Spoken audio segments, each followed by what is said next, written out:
G'day YouTube, Max Wright here, and today, just the one video, so in case you don't know, the last few days I've done TA in the morning and then crypto news in the afternoon with my videos. So if you're not a subscriber to the channel, make sure you do become a subscriber. Some great stuff coming down the works, including an interview with Eric Voorhees coming up in a few days. I recorded it a few days ago, and he reveals his two favorite altcoins, 100x predictions from the great Eric Voorhees. Really, really worth subscribing to the channel. Make sure you get in on that piece of news as I release it. So, interesting thing going on here with Bitcoin. We are only a day away from the end of the month. These vertical blue lines represent the last Friday of the month, which is the expiry of Bitcoin futures and Bitcoin options. As you can see here in the history, the 2 weeks following this is usually bullish for Bitcoin. Even in the last months when we've had this massive downtrend, so we've had this massive downtrend, that was the 2 weeks leading up to the end of the month. And again, in the 3 weeks leading up to the end of the month.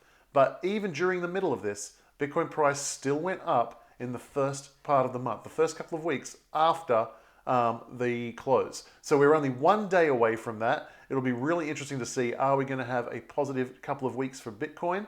Well, only time will tell. I suspect yes. I want to take a quick look at Bitcoin dominance. This is what I'm interested in. I'm really, really interested. Are we at the end of altcoin season? So we see that Bitcoin dominance has made market structure around 46. We've gone up, tested it, come back down. We also repeated it at 40 from way back here. We're going all the way back to 2017, where it created market structure here at 40. So the big question is this the official end of alt season? Is it time to pile into Bitcoin? Maybe some of the Bitcoin news can help us out here. So let's check out simplyhodl.com, one of my favorite crypto news sites. And from there, it's got all the interesting things off Twitter, the interesting things off YouTube, and also from the blogosphere and article world. And so I've already identified a few things here. So let's get into this. PayPal is set to let users send Bitcoin to their own wallets. So this is huge. In case you're not familiar with the progression of PayPal's dipping its toe into the water with Bitcoin, step one, it allowed users to buy Bitcoin from them, but you couldn't take the Bitcoins anyway. If you ever wanted to do anything with it, you had to sell those Bitcoins back to PayPal. That was the limit of their functionality. Then they allowed you to pay with things with Bitcoin. So you'd have a Bitcoin balance on PayPal. And if you bought something somewhere, anywhere in the PayPal network, you could use your Bitcoin balance and they would deduct from Bitcoin. Today, they've announced their next step, which is to allow users to take custody of their Bitcoin. So a very, very cool thing, definitely going to help increases the utility of the Bitcoin on the PayPal network for sure. And it's just a continued move from PayPal to move in that direction, which we love to see. A really good thing here, so billionaire Carl Icahn says he's looking to invest $1.5 billion or more into crypto. This is worth listening to. Check this out. It's a whole business. I'm not looking at what to buy necessarily at this time. I'm just looking at the whole business and how I might get involved in it with Icahn Enterprises in a relatively big way. Because I do think it's here to stay in one form or another. I think relatively big way. What does relatively big way mean, Carl? Well, a big way for us would not be to buy a few coins or something. I'm not going to buy a few coins.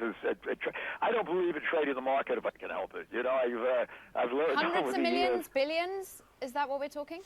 Yeah, I mean, it could be. I mean, a big way for us would be, $1 billion, $1.5 billion, something like that. But that would be a sort of a big way, I guess, for us.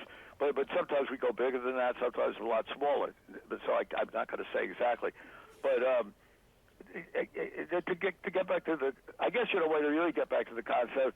But a lot of these other things, though, I think out there are overvalued. There's no question about that in my mind. But that doesn't mean that necessarily, and I was saying about cryptocurrency, to get back to it, I don't think there will be a lot of the survivors that are out there trading today in it.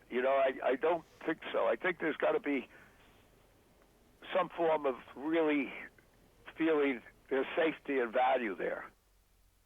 So interesting words there from billionaire Carl Icahn.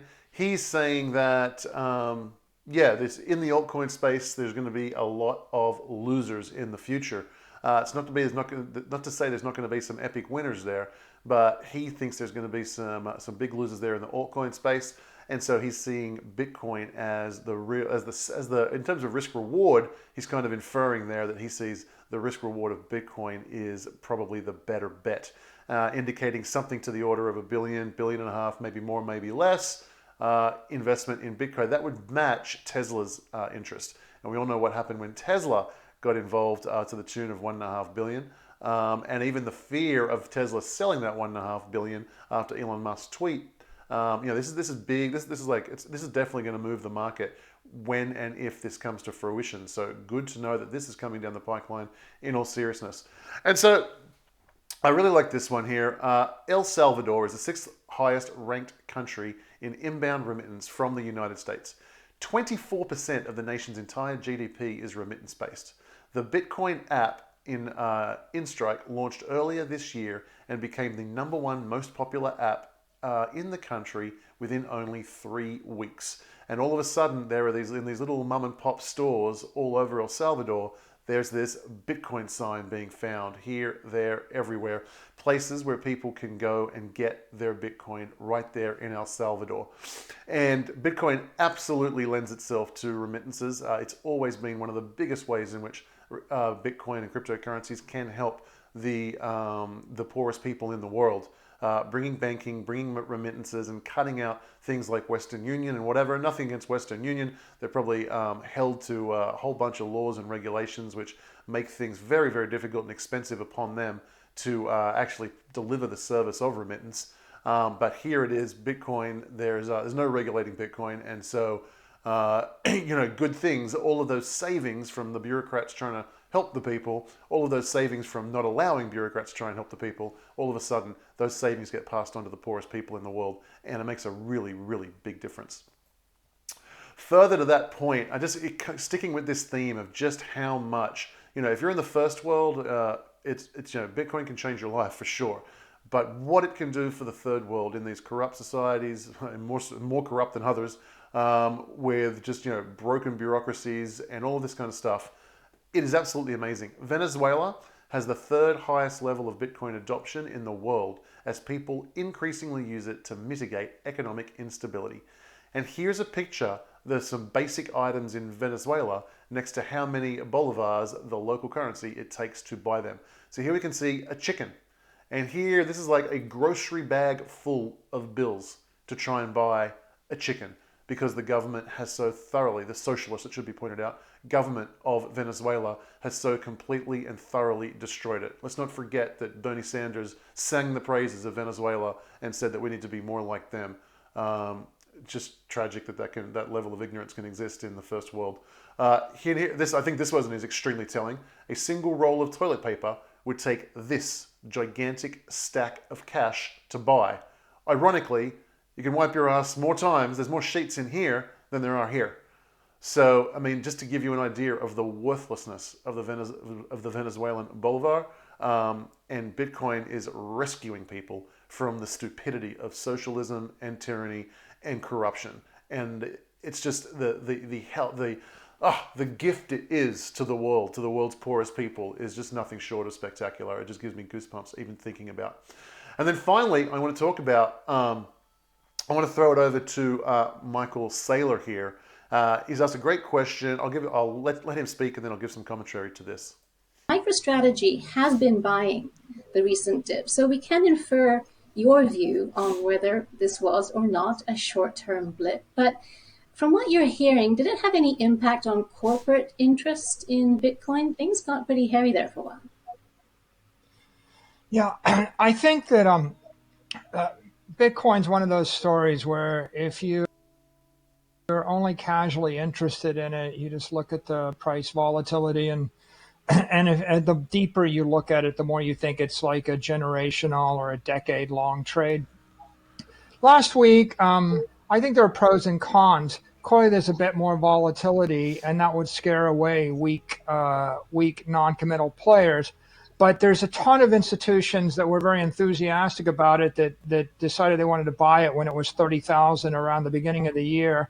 And then they watched to their chagrin as it doubled, and they thought, well, it can't double every quarter forever. It's ahead of itself. And then they stopped and they wouldn't buy. And so in circumstances like that, what you want is a dip where they get to get in at a very good price. And so a lot of people think, oh, the price traded down last week. But if you actually look at the exchange volume on Binance, which is probably the most liquid, greatest statistical example we have, on Black Thursday in March of 2020, Binance, that exchange traded $2 billion in an awful day, the worst day of the year by most people's recollections. On the day when, and it was around 5,000. On the day when MicroStrategy announced our purchase, August 10th, that exchange traded $1 billion of Bitcoin in the day. I think that exchange has traded up to $14 or $15 billion of Bitcoin on some days last week and traded $60 billion over the course of 6 days. And it's the bottom line. Bitcoin's up by a factor of 4. Liquidity's up by a factor of 5 to 8, even 10. And some institutions bought $60 billion of Bitcoin at a good price last week while someone got panicked over what I view as FUD, and they dumped it too cheap. So, I think what you see is that the long-term players are actually pretty happy to have the opportunity to get into this entry point. And if I was looking at it, the number one thing I'd always look at is the price moving on no volume or in a lot of volume? Because that tells you the institutional sentiment. Michael Saylor. So, help me out. What do you think? How do you read between the lines there? To me, that tells me that the institutional buyers are being redrawn into Bitcoin as a result of this big dip, which, was pretty predictable. It makes sense. It's retail. It's inexperienced traders who get the FOMO and kind of chase the price up and buy at the top.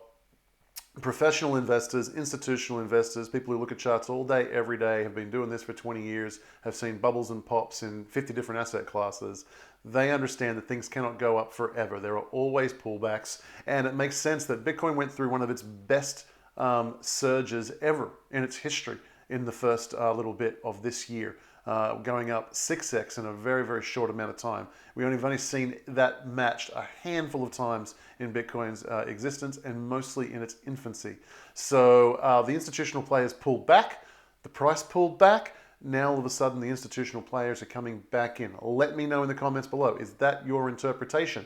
And does that, like it does for me, give you confidence that this bull trend is still got plenty to go? Let me know in the comments below. Also, guys, I want to help out. We just the channel's exploding at the moment, rapidly heading towards 40,000 subscribers.